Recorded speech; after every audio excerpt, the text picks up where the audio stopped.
Hello everyone, welcome to Behind the Battle channel. Don't forget subscribe to get more videos.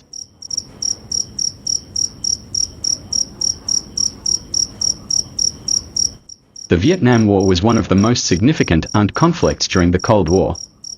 It was a war between North Vietnam, backed by Communist allies, and South Vietnam, supported by American military forces. Although it's commonly referred to as the Vietnam War, the conflict wasn't confined to Vietnam alone, it also spread into parts of Cambodia and Laos. For this reason, some historians refer to it as the Second Indochina War, following the First Indochina War, which took place between 1946 and 1954 and was fought between the French colonial powers and Vietnamese nationalists. In fact, the roots of the Vietnam War can be traced back to the aftermath of that first conflict. Vietnam was divided into two during the First Indochina War, in 1954. At that time, the French created the government of South Vietnam under the leadership of Emperor Bo Dai, the former monarch of Annam, with backing from the United States. Interestingly, during World War II, the US had supported the Vietnamese resistance movement led by Ho Chi Minh in the fight against Japanese occupation. American leaders also generally opposed colonialism around the world, including in Indochina. However, after World War II ended and the world entered the Cold War era, the US shifted its position. It began supporting France's efforts to suppress the Vietnamese independence movement, largely because France was a key Western ally. The Vietnamese independence movement led by Ho Chi Minh was communist in nature and backed by the Soviet Union and China. This led the US to abandon its anti-colonial ideals in favor of containing communism in Southeast Asia. Nevertheless, the French were eventually defeated by the Communist Vietnamese forces at the Battle of Dien Bien Phu in 1954, and the United States began to involve itself more deeply in the conflict. On July 21, 1954, France signed an agreement to end the Indochina War at the Geneva Conference. France agreed to grant independence to Vietnam. However, the agreement also left Vietnam temporarily divided into two, with plans for a national election to reunify the country scheduled for 1956. But those elections never took place. South Vietnam and the United States rejected the Geneva Agreement, arguing that South Vietnam was not a signatory to the accord, only the North Vietnamese delegation had signed it. The US also criticized the election plan, insisting that any vote should be organized under United Nations supervision to ensure it would be free and fair. The Soviet Union, backing North Vietnam, opposed this demand. As a result, hopes for Vietnamese reunification faded. In 1955, South Vietnam's Prime Minister Ngo Nh Dinh, a staunch anti-communist, organized his own national election in South Vietnam alone. He ousted Emperor Bo Dai and declared the country a republic, naming himself president. At the same time, a communist insurgency began to grow rapidly in the south. This insurgency, commonly known as the Viet Cong, was supported by North Vietnam. It's important to note the distinction here: the Viet Cong were communist rebels operating in South Vietnam, while the Viet Minh, led by Ho Chi Minh, were based in the north. As the Viet Cong communist insurgency in South Vietnam grew increasingly stronger, US President Dwight D. Eisenhower began ramping up American support for the South Vietnamese government led by President Ngo Dinh Diem. This support came in the form of financial aid, military weapons, and the deployment of numerous military advisors to help train and strengthen South Vietnam's armed forces in their fight against the communist threat. With American backing, Diem's forces launched heavy crackdowns on the Viet Cong insurgents across South Vietnam. These operations marked the early phase of what would later escalate into the Vietnam War. However, at this stage, the conflict was limited to battles between the South Vietnamese government forces and the Viet Cong rebels. There was, as yet, no direct involvement from American combat troops or from North Vietnam's army. It wasn't until the early 1960s that the armed conflict began to intensify. By 1965, the situation had escalated dramatically, prompting direct US military intervention. In the early 1960s, the conflict was primarily between the South Vietnamese government and the Viet Cong, a communist insurgent group based in South Vietnam but supported by North Vietnam. Despite the support, the fighting remained relatively small in scale. Neither the United States nor North Vietnam had yet committed their military forces directly to the conflict. But by late 1963, President Ngo Dinh Diem's harsh and oppressive policies, targeting not just communists but also non-communist opposition, only served to further alienate the population. This led many non-communist groups to join forces with the Viet Cong, eventually forming a united front known as the National Liberation Front (NLF) of Vietnam. From that point on, the Viet Cong's strength grew steadily, launching increasingly large-scale operations against the South Vietnamese military. Facing the growing threat, the United States increased its military aid and troop presence in South Vietnam, reaching nearly 10,000 personnel. Despite this growing involvement, newly elected U.S. President John F. Kennedy remained cautious. He was determined not to commit American combat troops directly into the war. In his view, the task of defeating the Viet Cong insurgency was the responsibility of the South Vietnamese themselves. America's role, he believed, should be limited to providing financial support, weapons, and training. However, contrary to U.S. expectations, this assistance did not strengthen South Vietnam's military as hoped. Corruption and poor leadership plagued both the army and the Diem government. Losing faith in Diem's leadership, the United States, through its CIA, quietly encouraged a military coup. On November 1, 1963, South Vietnamese military leaders carried out the coup. The next day, Ngo Dinh Diem and his powerful brother, who controlled the nation's security forces, were captured and assassinated. It was a turning point that marked the beginning of even deeper U.S. involvement in Vietnam. 20 days after the coup, on the 22nd of November, 1963, President John F. Kennedy was himself assassinated while visiting Dallas, Texas. Following his death, Vice President Lyndon B. Johnson assumed the presidency. Under Johnson's leadership, American policy in Vietnam did not immediately diverge from Kennedy's original approach. However, Johnson's administration was soon confronted with the severe consequences of the coup that had overthrown President Ngo Dinh. Contrary to American expectations, the removal of Diem did not lead to a stronger or more efficient South Vietnamese government. Instead, it ushered in a period of political instability and chaos. In the year following the coup, South Vietnam experienced at least 5 more military coups, leaving the government fractured and weak. As the South spiraled into political disarray, North Vietnam's communist leadership seized the opportunity. They stepped up support for the Viet Cong insurgency and even began sending regular North Vietnamese Army (NVA) troops into South Vietnam. This escalation, coupled with South Vietnam's deteriorating stability, compelled the United States to deepen its military involvement. By mid-1964, as Viet Cong forces seized nearly half of South Vietnamese territory, President Johnson authorized direct U.S. military engagement in the war. In August 1964, the U.S. launched airstrikes against North Vietnamese naval forces, following allegations that American warships had been fired upon in the Gulf of Tonkin while operating in international waters. Almost immediately after the incident, the U.S. Congress passed the Gulf of Tonkin Resolution, granting Johnson broad authority to wage war in Vietnam. However, later historical research and declassified documents revealed that the Tonkin incident had been greatly exaggerated, possibly even fabricated, by Johnson's administration to sway public opinion and gain congressional support for escalating the war. With congressional approval secured, the United States began deploying tens of thousands of combat troops to Vietnam.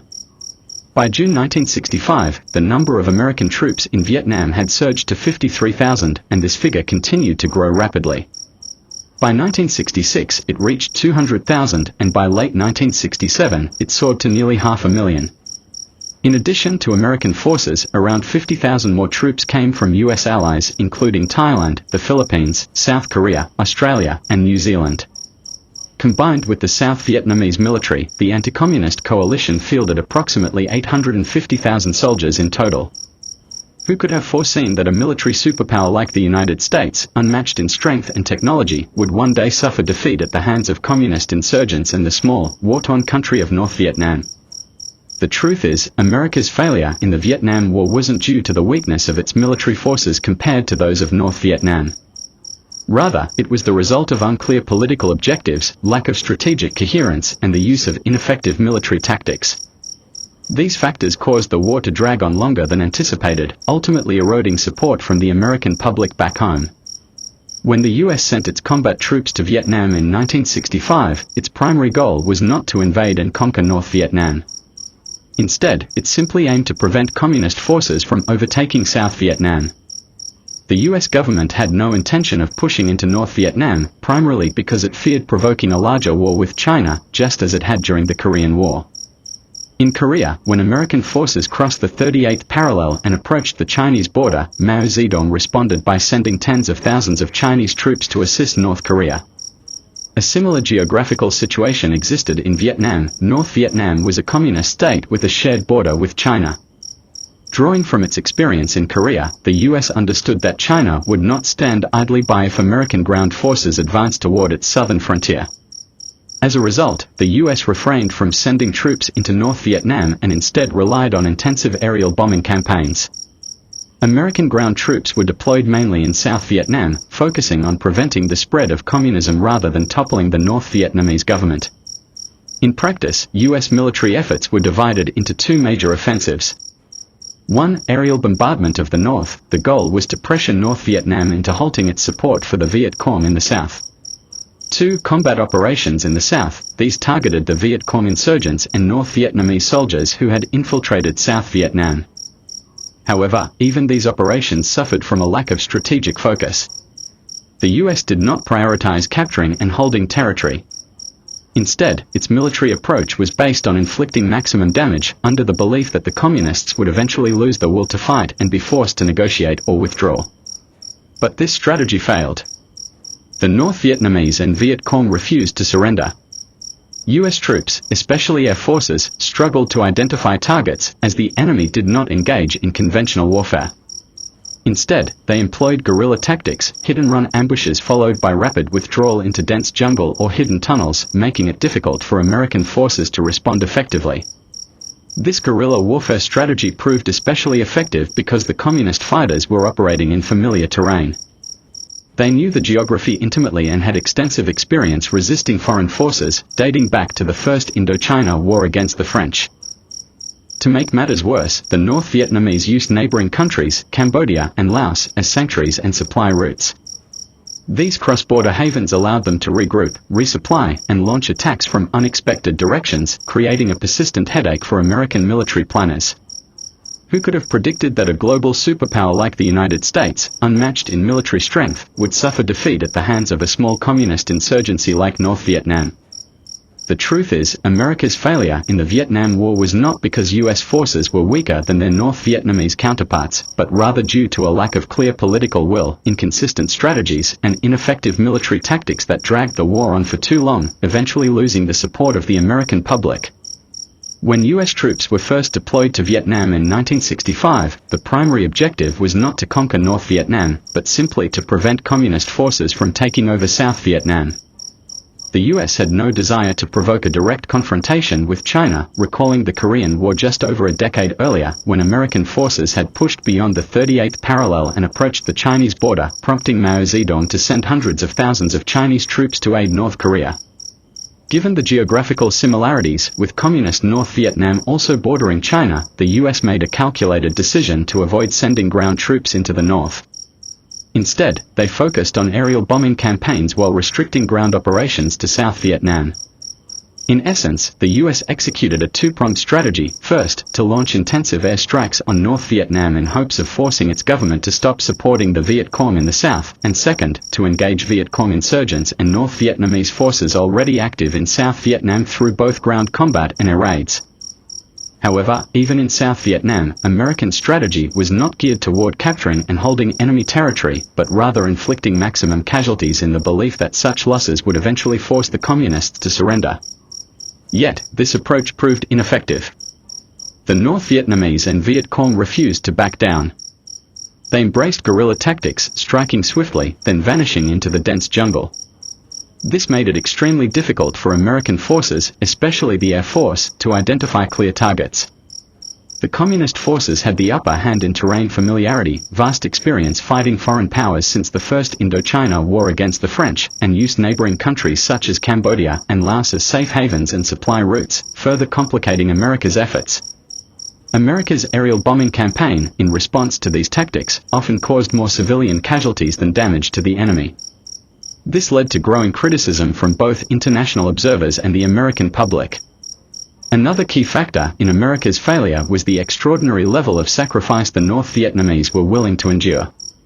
In late 1965, as U.S. involvement escalated, North Vietnamese Prime Minister Pham Van Dong told the American press that the U.S. would inevitably lose the war, not because they were weaker militarily, but because the Vietnamese people were willing to die in far greater numbers to defend their homeland. Indeed, the war bore this out. While the U.S. lost around 58,000 troops, over 1 million Communist Vietnamese fighters, including both North Vietnamese soldiers and Viet Cong guerrillas, were killed, nearly 20 times more. Yet this heavy toll never shattered their resolve. On the contrary, many Vietnamese saw it as a necessary price to pay to defend their land from foreign invasion. In stark contrast, each American death sparked outrage and protest back home, where many citizens questioned why their sons were dying in a country thousands of miles away, for a cause that increasingly seemed unclear and unworthy. While American leaders claimed they were fighting to stop the spread of communism and to defend democracy, the South Vietnamese regime they supported was far from a democratic ideal. It was corrupt, authoritarian, and plagued by incompetence, making it difficult for Americans to justify the human cost of the war. In the end, it's fair to say that the United States was not defeated by North Vietnam, but rather by its own internal divisions, flawed policies, and a collapse of public support. The Vietnam War is often referred to by historians as the Second Indochina War because it extended far beyond Vietnam's borders into neighboring Cambodia and Laos, both of which, like Vietnam, had once been part of French Indochina.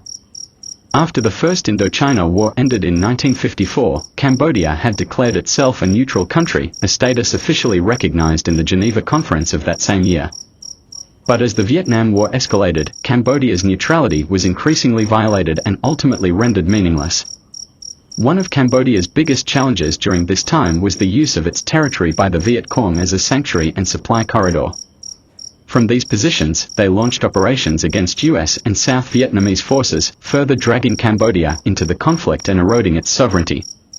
At first, the Viet Cong infiltrated Cambodian territory without any formal request or permission. This was a complete violation of Cambodia's sovereignty. Historically, nearly all Vietnamese leaders harbored ambitions of controlling the entire Indochina region and never truly regarded Cambodia or Laos as fully independent nations. This mindset explains why Communist Vietnam unilaterally moved into Cambodian and Laotian territory, acting purely out of self-interest. Cambodia, on the other hand, had limited military strength and lacked the capacity to secure its borders or expel the Viet Cong from its territory. At the same time, Cambodia also faced growing pressure from the United States. The Viet Cong had begun using Cambodian land as a safe haven, retreating there to escape US and South Vietnamese attacks, regrouping, and then launching surprise assaults back into South Vietnam. For Washington, this became a serious strategic challenge. As a result, the US repeatedly pressured the Cambodian government to take action against the Viet Cong presence along the border. And on several occasions, American forces crossed into Cambodia to carry out military strikes. These cross-border operations, however, often caused more damage to Cambodian civilians than to the intended communist guerrillas. Gradually, under the leadership of Prince Norodom Sihanouk, Cambodia began to move away from its neutral stance and shifted towards a closer alliance with Communist China, while growing increasingly hostile towards the United States. That shift drew Cambodia deeper and deeper into the Vietnam War. By 1965, observing the growing momentum of the communist movement and its potential to dominate Southeast Asia, Prince Sihanouk made a major diplomatic move. He severed formal relations with the United States and instead aligned himself with the communist bloc. In 1966, he reached an agreement with Chinese leaders allowing North Vietnam and the Viet Cong to use Cambodian territory as a base of operations against American forces. Furthermore, Cambodia opened the port of Sihanoukville to Chinese shipments of weapons and supplies for the Viet Cong. Meanwhile, back in the US, public discontent with the Vietnam War was mounting. This eventually led to the political downfall of President Lyndon B. Johnson, and in 1969, Richard Nixon was elected president amid a surge of anti-war sentiment. Facing growing domestic opposition, Nixon made it a priority to end the war in Vietnam as soon as possible. However, his main strategy for ending the war was paradoxical. Before peace could be achieved, the war had to be expanded.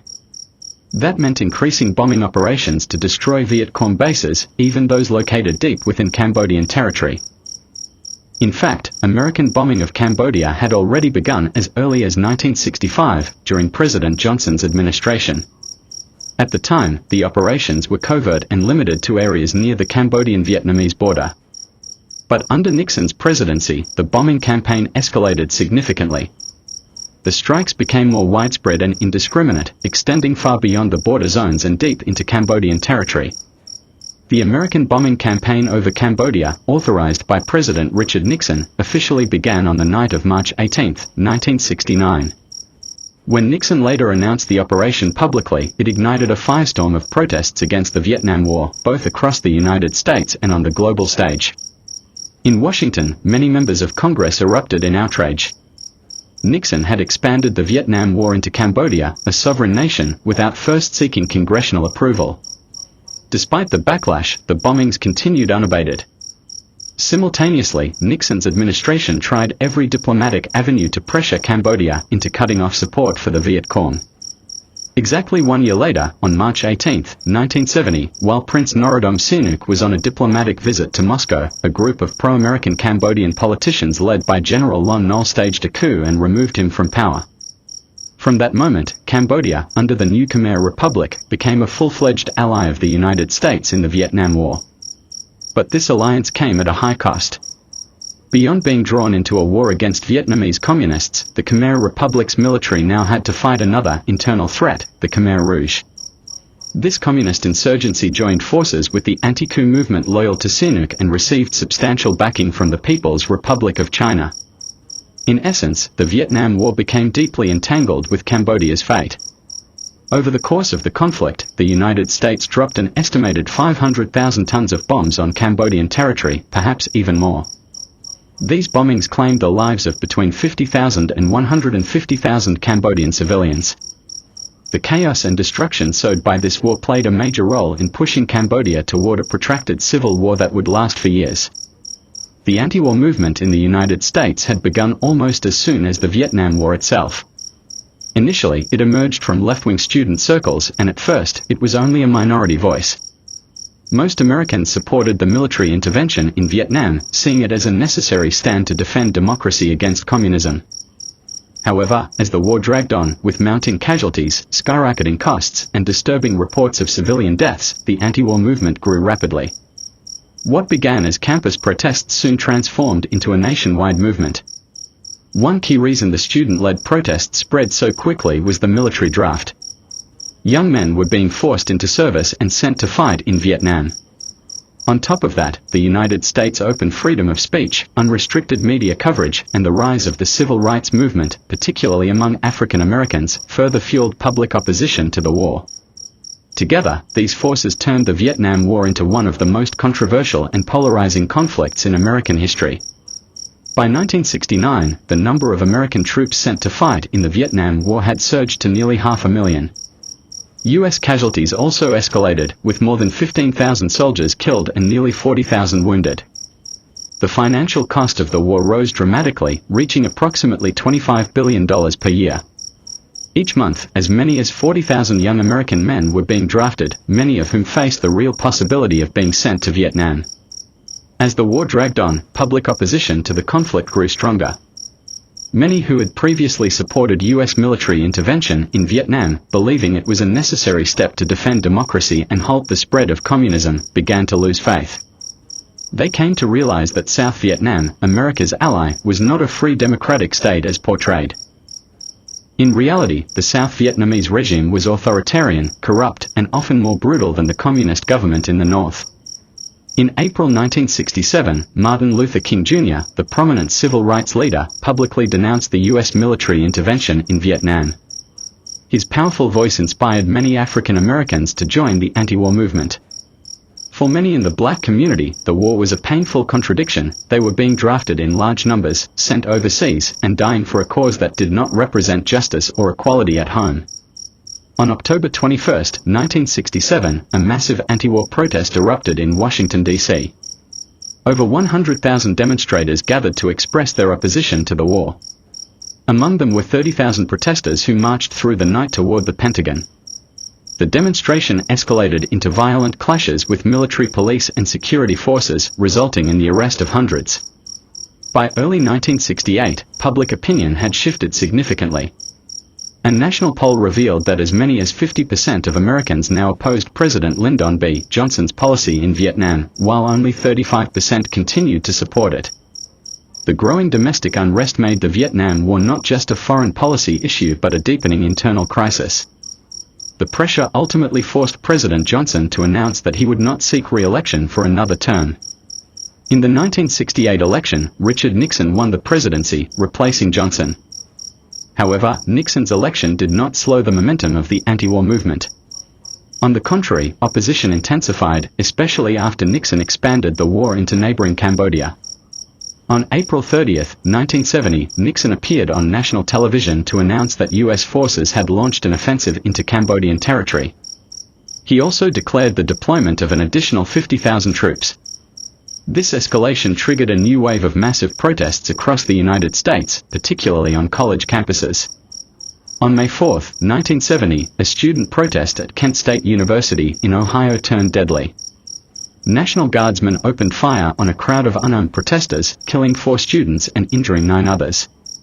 Just days later, a similar tragedy occurred at Jackson State University in Mississippi, where police shot and killed 2 African American students during another campus protest. These violent incidents further ignited public outrage. The anti-war movement reached its peak intensity, and violent reactions broke out across the country. Nearly 500 universities were forced to shut down due to escalating protests. The Vietnam War had not only divided a nation abroad, it had set the United States ablaze with conflict at home. By April 23, 1971, a powerful and symbolic protest took place. Hundreds of former American soldiers who had once fought in Vietnam gathered in Washington, D.C. There, in a bold act of defiance, they threw an estimated 520 military medals onto the steps of the Capitol building, a public statement of their rejection of the war and what it stood for.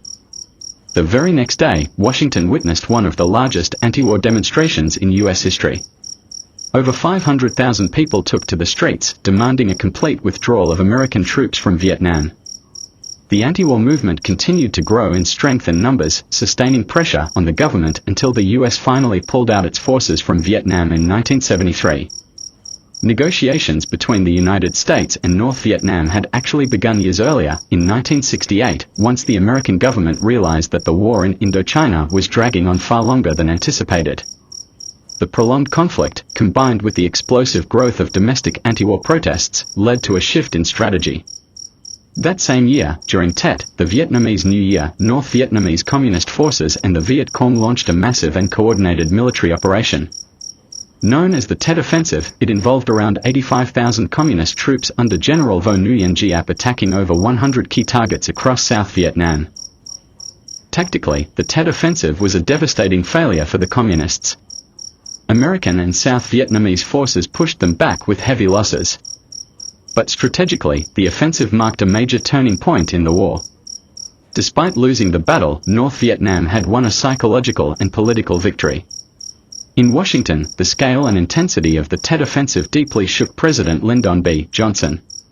He realized that a swift and decisive victory in Vietnam was no longer realistic. Worse still, public support for the war was collapsing, and the anti-war movement was becoming a powerful political force. Faced with these challenges, President Johnson made a stunning decision. He announced that he would not seek re-election for a second term. Instead, Johnson pledged to use his remaining time in office to seek a peaceful resolution to the Vietnam War. He ordered an immediate halt to the bombing of certain parts of North Vietnam as a goodwill gesture, opening the door for diplomatic talks. North Vietnam responded positively, and peace negotiations between the two sides began in Paris in May 1968. However, the talks moved slowly, repeatedly stalled, and dragged on for months, and would not reach resolution before Johnson's term came to an end in late 1968. When Richard Nixon assumed the U.S. presidency in January 1969, succeeding Lyndon B. Johnson, America remained committed to ending the Vietnam War through negotiations. However, Nixon introduced a new strategy, intensifying military operations on the ground to strengthen the U.S. position at the negotiation table. In August 1969, while peace talks were officially ongoing in Paris, secret negotiations also took place between U.S. National Security Advisor Henry Kissinger and South Vietnam's Foreign Minister Tran Vien Lam, who was a member of the North Vietnamese Communist Party's Central Committee. At the same time, Nixon ordered a significant escalation of military operations into Cambodia. The goal was to destroy Viet Cong sanctuaries and bases across the border that had been used since the war's early years as safe havens for guerrilla attacks against US and South Vietnamese forces. Historians widely regard this Cambodian invasion as a grave error by Nixon. Rather than weakening the anti-war movement, it sparked a surge of protests across the United States. Starting from April 30, 1970, massive demonstrations erupted nationwide, drawing tens of thousands of participants.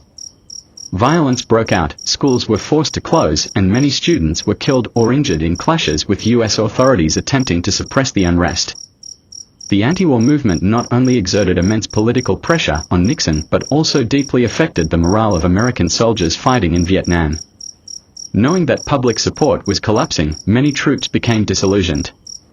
Desertions, violent conflicts within units, friendly fire incidents, drug abuse, and mental health crises increasingly plagued the American military ranks.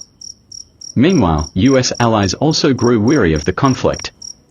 Australia and New Zealand began withdrawing their troops from Vietnam in 1971. Ultimately, Nixon's policies failed to bring North Vietnam to the negotiating table on America's terms. Instead, the U.S. was forced to make substantial concessions to the Communists to secure a peace agreement and withdraw its troops as quickly as possible. On January 27, 1973, a peace accord was signed in Paris, France. About 5 months later, the United States almost completely withdrew its forces from Vietnam. However, even after the U.S. troop withdrawal, the Vietnam War itself continued until 1975. The Paris Peace Agreement, signed in January 1973, was officially called the Agreement on Ending the War and Restoring Peace in Vietnam. Yet this agreement did not end the war outright. It only marked the cessation of hostilities between North Vietnam and the United States. The internal conflict between North and South Vietnam persisted without resolution. In reality, the Paris Agreement resembled the Geneva Accords of 1954, which ended the First Indochina War. Both agreements avoided clearly addressing the internal Vietnamese conflict. They merely stipulated that North and South Vietnam would continue negotiations to seek a peaceful settlement. Moreover, the agreement required the United States and all its allies to withdraw their troops from Vietnam. Conversely, North Vietnamese forces were allowed to remain stationed in South Vietnam, effectively maintaining their military presence despite U.S. demands for simultaneous troop withdrawals on both sides. The large gap between these 2 points is the result of significant and excessive concessions made by the administration of President Richard Nixon, whose sole priority at the time was to expedite and improve the withdrawal of the United States from the Vietnam War. In making these extensive concessions, which seriously affected the fate of South Vietnam, the U.S. did not consult the South Vietnamese government at all. These agreements were quietly made between just 2 people in secret negotiations between Henry Kissinger and Le Duc Tho. Initially, Ngo Dinh Van Hue, the president of South Vietnam, firmly rejected the agreement allowing North Vietnamese troops to remain stationed on South Vietnamese territory. However, under intense pressure from the United States, the South Vietnamese leadership was forced to sign the agreement. Nixon personally promised Van Hue that the U.S. would send troops back to South Vietnam if North Vietnam violated the agreement. This promise, however, was never honored by the U.S. The Paris Peace Accord of 1973 initiated the withdrawal obligations, the ceasefire took effect, South Vietnam released nearly 500 American prisoners of war, and the United States began withdrawing its troops. By August, almost all U.S. forces had left Vietnam, except for a small group of Marines who remained to secure the U.S. Embassy in Saigon. However, the situation between North and South Vietnam was very different, neither side showed willingness to implement the Paris Agreement fully. When U.S. troops withdrew from South Vietnam, both North and South Vietnam began to rebuild their military strength to continue fighting for victory over the other side through armed conflict. Soon, fighting between the 2 countries resumed, with both sides accusing each other of violating the ceasefire first. At the beginning of 1974, the president of South Vietnam publicly declared that the Paris Peace Accord of 1973 was no longer valid and that war with North Vietnam was officially and intensively resumed. In Hanoi, the North Vietnamese communist leadership prepared plans to invade and seize Saigon to overthrow the South Vietnamese Republic. Meanwhile, after the complete withdrawal of US forces and the end of American bombing operations, the Communists began repairing and improving their supply routes, especially the Ho Chi Minh Trail, which connected North Vietnam through Laos and Cambodia into South Vietnam. The Communists also strengthened their military bases both inside South Vietnam and along the borders within Cambodia and Laos.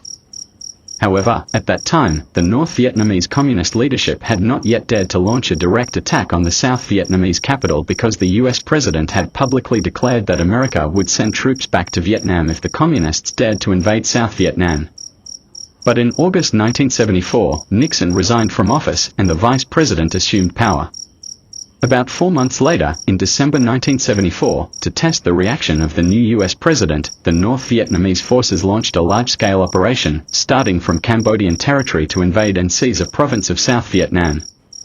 In Washington, D.C., the new president not only refused to send troops to assist South Vietnam as Nixon had previously promised, but the US government was also unable to send any financial aid or military equipment due to opposition from both houses of the US Congress.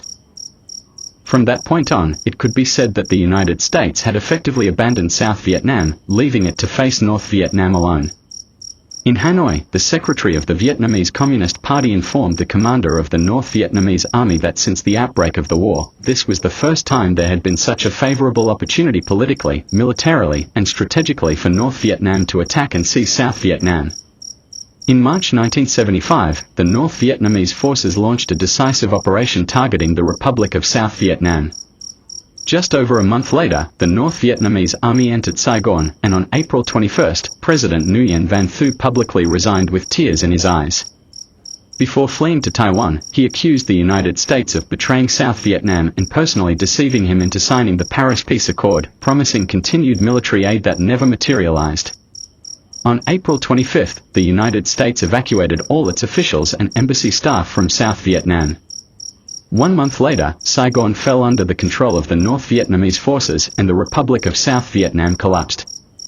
The Vietnam War officially ended in 1973 for North Vietnam and the United States, and in 1975 for North and South Vietnam. The war left behind many devastating consequences for Vietnam, the United States, and many other countries, especially in the Indochina region. To this day, historians still disagree on the exact numbers of deaths and casualties from the war. Various studies show widely differing figures due to differences in the periods considered. Some mark 1965, when the US launched full-scale military intervention in Vietnam, as the start of the war. Others take 1955 as the beginning because smaller-scale conflicts had already been occurring in Vietnam since then, even if the US was not yet fully and officially involved militarily. A major issue in determining the death toll from the Vietnam War, especially civilian deaths, is that many military operations were conducted secretly. Nevertheless, it is generally estimated that the war caused over 2 million to more than 3 million deaths, most of whom were civilians. The hardest hit were Vietnamese civilians themselves, with approximately 2 million deaths in both North and South Vietnam. Civilians in 2 neighboring countries were also significantly affected, with tens of thousands killed in Laos and about 31,000 in Cambodia.